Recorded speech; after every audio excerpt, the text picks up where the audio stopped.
Welcome to the Quiet Knowing Within Deep Dive Podcast.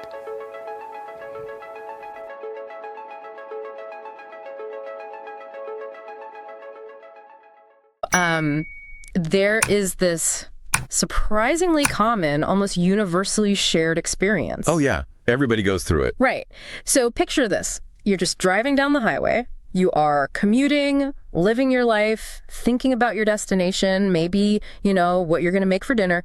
And then, out of nowhere, you hear it. That very specific, highly unsettling sound. Yes, exactly. Just this faint, almost imperceptible hum coming from somewhere deep inside the engine blocks. It's never a loud bang at first. No, it's not this dramatic, cinematic clanking. It isn't a terrifying grinding noise that makes you immediately jerk the wheel and slam on the brakes. It's literally just a hum. Right. A slight lingering deviation from the normal rhythmic sound of your car. And we all know the mental calculus that happens in that exact second. Oh, completely. Because it's the sound of something mechanically shifting out of alignment. Yeah. A frayed belt, maybe a bearing losing its grease, or just friction slowly wearing away at the rubber. Yeah. And the immediate psychological reaction is almost always just pure denial. Because acknowledging that hum, that carries a massive logistical cost. I mean, if you admit the car is making a noise, you have to pull over. Right, you have to deal with it. You have to take it to the mechanic, you have to pay a diagnostic fee, figure out a rental car, and just completely disrupt your entire week. So instead of dealing with the mechanical reality, we reach over to the dashboard, turn up the volume on the radio, and we just keep driving. We just intentionally drown it out. We do. We consciously choose this comfortable, temporary delusion over a highly disruptive reality. We let the music play right up until the inevitable Tuesday afternoon when we are stranded on the shoulder of the highway, and thick, acrid smoke is pouring out from under the hood. The engine has completely and utterly stalled. The system fails. Yeah. And the crazy, somewhat terrifying part about human nature is that we do this exact same thing with our own lives. We absolutely do. We hear the internal hum and we turn up the mental radio. So today we are taking a deep dive into the psychological equivalent of that faint engine noise. The foundation for this comes from a really fascinating concept I was watching on the YouTube channel Gnosis. Yeah, they have some incredible insights. It's an episode entirely dedicated to the quiet signals we ignore until they become loud. It is a brilliant framework because it takes something universally felt, that nagging background friction in our daily routines, and it actually dissects the biology and psychology of why it's there. And more importantly, what purpose it serves. Exactly. Okay, let's unpack this. Our mission for this deep dive is to decode those subtle, entirely overlooked intuitions that are constantly trying to guide us. We really need to figure out the mechanics of why we habitually turn up that internal volume. Right, why we ignore them. And explore what is physically and neurologically happening when those tiny whispers finally escalate into unavoidable, life-altering shouts. Well, to really grasp why these signals eventually become deafening enough to crash our lives, we have to trace them all the way back to their origin point. Which is way earlier than people think. Way earlier. The source material points out something heavily counterintuitive here. These signals do not begin when we enter the workforce or, face an adult midlife crisis. They usually start incredibly early.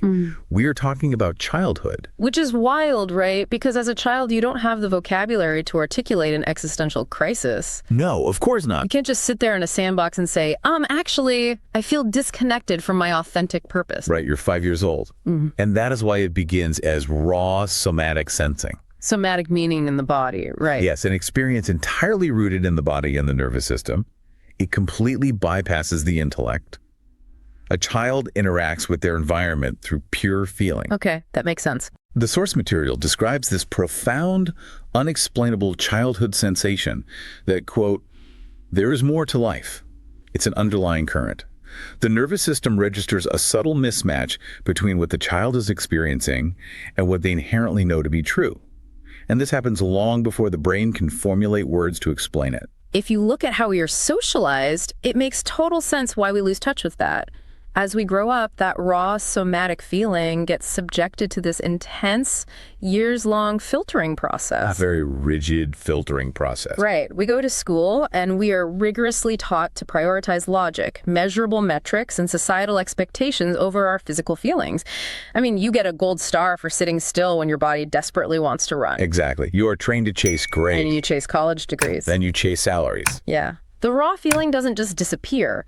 It gets buried under a mountain of data. And that data-driven approach to life creates a profound internal clash once we actually reach adulthood. The childhood somatic feeling morphs, doesn't it? It morphs into a persistent, subtle sense of discomfort.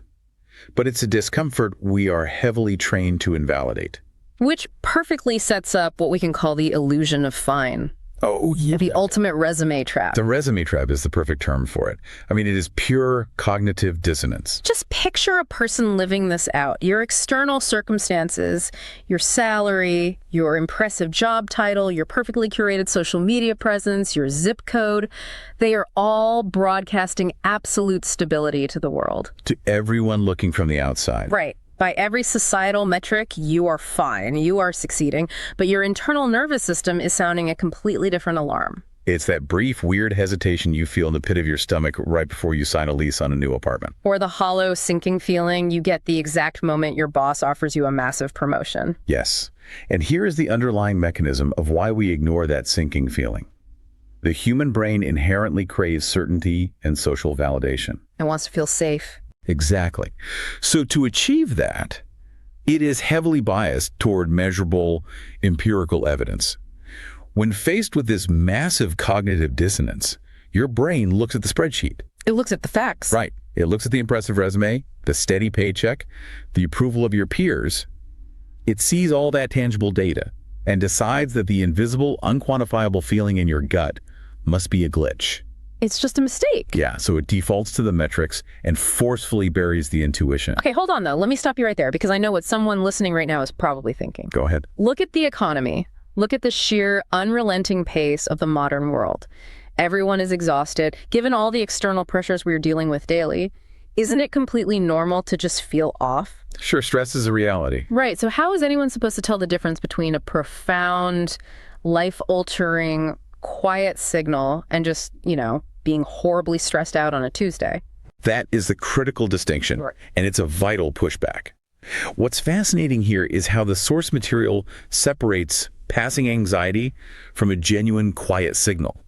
They actually behave completely differently on a biological level. Okay, how so? Anxiety and everyday stress are highly reactive. They have a distinct spike and a half-life. Like when your heart rate goes through the roof because you get a passive-aggressive email from a client. Precisely. Your amygdala fires, cortisol dumps into your bloodstream, and you feel awful. The absolute worst. But then you go for a run, you vent to a friend, the situation resolves, and the cortisol dissipates. The anxiety drops. It is a direct reaction to a specific external event. Okay, I track with that. A quiet signal, however, is a persistent baseline frequency. Its defining characteristic is that it absolutely refuses to go away no matter what you do. It just lingers. It's not tethered to a bad Tuesday or a rude email.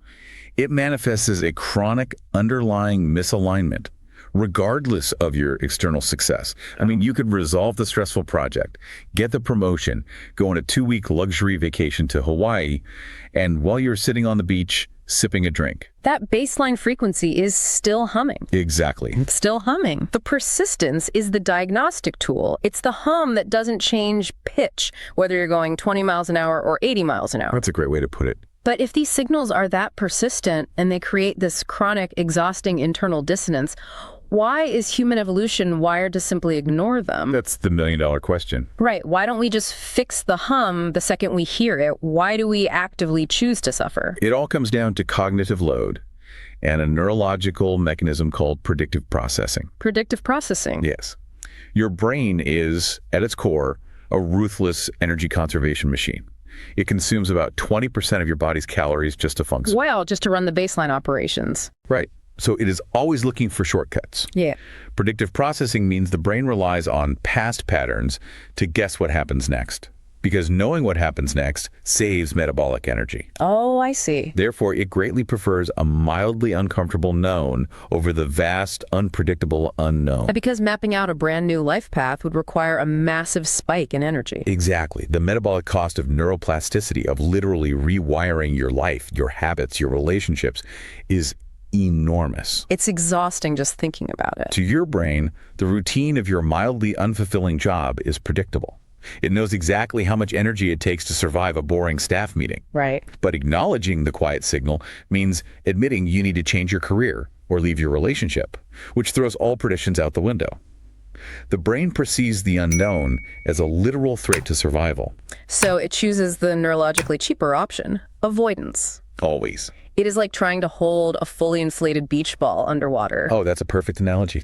If you think about the physical mechanics of that, you are standing in the pool, pushing this massive buoyant ball down, and you were doing this while simultaneously trying to answer emails on your phone, pay a mortgage, and maintain a social life. That analogy perfectly captures the sheer bandwidth required for avoidance. Because you know the beach ball is there, you can feel the buoyancy, the pressure of it constantly fighting to pop up to the surface. Your arms are literally shaking from the micro adjustments required to keep it submerged. But addressing it means you have to let go. You have to let it fly out of the water and smack you right in the face in front of everyone. It means confronting the reality that your fine life is a facade. So you burn all this secondary energy just keeping it out of sight. But the physics of that avoidance dictate an inevitable failure. You can't hold it down forever. No, the human system can only handle so much overriding. The momentum of ignoring the signals, of keeping your arms locked, holding that beach ball down, it compounds over years. Yeah. Eventually the muscles give out. The energy reserves deplete, and you hit a hard breaking point. The moment the car engine stalls out and the smoke blinds you on the highway. Yes.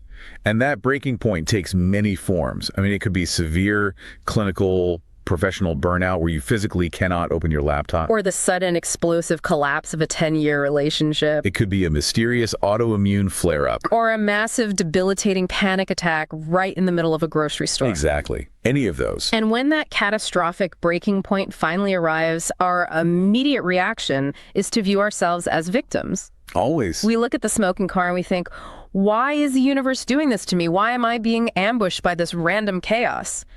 But the source material demands a complete 180-degree reframing of what a crisis actually is. It does. It is not an ambush at all. No, it isn't. And this forces us to confront a wildly uncomfortable concept: chaos as purposeful communication. It's a huge paradigm shift. The loud signals, the breakdowns, they are not random acts of a cruel universe. They are the direct, specific result of unaddressed, quiet signals. What is actually happening is a biological intervention. Your subconscious mind, having been ignored for a decade, actively sabotages the conscious mind's carefully constructed fine life. Wow. It does this to force a resolution to the dissonance. Wait, so you're saying my own brain sabotages me? Well, your nervous system does, yes. When you ignore the baseline hum for too long, higher-level cognitive reasoning is bypassed. The amygdala essentially hijacks the system. It floods your body with stress hormones until you are physically incapable of continuing the charade. So if you refuse to stop the car, your body will literally blow the tires to save you from driving off a cliff. That is exactly what happens. The nervous system forces a shutdown because the cognitive dissonance has reached a highly toxic, unsustainable peak. Chaos is the mirror reflecting your ignored reality. Okay, so if we accept that, if we treat this terrifying breakdown as a form of communication rather than a punishment, how do we translate the message? Right, how do we decode it? The source material lays out a specific framework for interrogating the wreckage, right? MI Gnosis proposes 3 core questions we have to ask ourselves. Yes, and a fair warning. These are designed to be invasive. They're deliberately structured to bypass the brain's clever rationalizations and force you to look at the raw data of your life. So you're standing by the smoking car. The first thing you have to look at isn't the external damage, but the internal history. Question 1. What have I been feeling but ignoring? This goes right back to honoring the somatic sensing we discussed at the beginning. It's about stripping away the protective narratives your intellect built. Give me an example of that. Okay, let's say you have the classic Sunday scaries about your job. But eventually it's not just Sunday, it becomes a perpetual hard knot in your stomach every single day of the week. But instead of addressing the knot, your brain tells a story to excuse it. You tell your spouse, it's just a busy quarter. We're transitioning management right now. Once Q3 is over, it'll pass. Yes, you generate a logical narrative to invalidate the bodily sensation. This first question demands that you drop the narrative entirely. Forget the busy quarter. Look at the raw physiological data. Your body is in distress. You have been feeling a chronic misalignment, and you have been actively, purposefully ignoring it. Which flows perfectly into the next layer of the audit. Question 2. What have I dismissed because life looked fine? Oh, this one is tough. This directly attacks the resume trap. It asks you to forensically examine where you traded your own authenticity for outward stability. Because let's be honest about the world we live in. Society deeply consistently rewards external compliance. Yes, it does. You get praise, you get bonuses, you get social status for checking the expected boxes. Absolutely no one throws you a party for achieving internal peace. Society applauds the resume, not the soul. That is a hard truth. This second question forces you to confront how easily you allowed external metrics, like the applause of your peers, the size of the paycheck, to completely invalidate your internal reality. You traded the quiet signal for a louder applause. And then we arrive at question 3, and honestly, this one is brutal because of the staggering vulnerability it requires. It really is. The question is, what have I sensed but not trusted? That is the heaviest and most transformative realization of the entire process. Because it implies something deeply uncomfortable about human nature. It implies that at our core, we aren't actually confused. No, we aren't. We aren't really lost in the woods. We just pretend to be lost because it's easier than navigating our way out. That's incredibly profound. We have this resident intuition, but we look at spreadsheets, we pull our friends for advice, we trust the external momentum of our careers, and we actively, consciously choose not to trust ourselves. To answer this question is to admit that we are fully complicit in our own misalignment. You are the one holding the beach ball. You are the one forcing it underwater. Acknowledging that you sensed the truth all along, maybe for years, but refused to grant it any authority, requires a terrifying level of self-honesty. You weren't tricked by life. You opted into the illusion. But here's the flip side of that vulnerability. If we admit that we've always known the truth, that the wisdom we've been desperately searching for in self-help books and therapy is actually already resident within us, that fundamentally changes the timeline of our personal evolution. It changes everything. We don't have to go find the answer. We just have to stop suppressing it. It absolutely does. If we connect this to the bigger picture, the source material delivers a beautifully synthesized climax. The signals aren't new. The universe didn't suddenly decide to manufacture a brand new message on the day of your panic attack or the day your relationship ended. Right. That underlying frequency has been broadcasting on a loop since childhood. Here's where it gets really interesting. Yeah. Because if the signal has always been there, it means the loud crisis, the terrifying breakdown, actually serves a highly functional purpose. Exactly. The crash is not a punishment. The crisis violently strips away the human momentum. It burns down the excuses. It completely annihilates the illusion of fine. The volume of the quiet signal didn't change. What changed was your readiness to receive it. Readiness is the master key that unlocks awareness. The chaos of the breakdown simply removes all the external noise until you have absolutely no choice but to be ready. Because you can't ignore it anymore. Right. You can't turn the radio up anymore because the radio's broken. You're sitting on the side of the highway in the deafening quiet, and you finally have to pop the hood and look at the engine. So what does this all mean? We've mapped out this massive psychological arc, tracking everything from unexplainable childhood feelings to the deafening, life-altering crises of adulthood. It's a lot to take in. It is. We've looked at the biology of predictive processing and the mechanics of subconscious sabotage, but the real value of this deep dive isn't just to sit around and retroactively analyze your past failures. We aren't just trying to figure out why a past job burned you out or why a past relationship failed. No, a retrospective is only useful if it directly informs and alters your present behavior. Precisely. The true power of understanding this framework is in applying the audit right now, today. It is about choosing proactive alignment over reactive crisis management. You have the ability to sit down and ask yourself these 3 incredibly uncomfortable questions while your car is still running smoothly down the highway. You don't have to wait for the momentum to crush you. You don't have to wait for your amygdala to hijack your nervous system. You don't have to wait for the health crisis or the professional burnout to force your hand. You can manufacture your own readiness today by choosing to acknowledge that faint, quiet whisper now, By feeling the knot in your stomach and refusing to build a narrative around it, you save your nervous system from the devastating shout of tomorrow. You intervene early. Exactly. You can address the fraying belt while it's just a hum, long before the smoke starts pouring out and the engine seizes. But it requires immense courage to look under the hood when you don't strictly have to. It means spending the metabolic energy to face the unknown voluntarily. But, the alternative is surrendering total control of your life to eventual, inevitable chaos. And as we sign off, we want to leave you with one final lingering thought to explore on your own. A provocation that builds on everything we've unpacked today about that resident wisdom humming inside of you right now. Yeah. If it's true that the quiet signals are always broadcasting, and we only actually acknowledge them when we are finally stripped of our illusions and ready to hear them, what other loud, life-altering truths are hiding in plain sight right now in your own life, just waiting for your readiness to catch up? Are you going to turn the radio down and listen to the hum, or are you going to keep driving until the smoke forces you to pull over?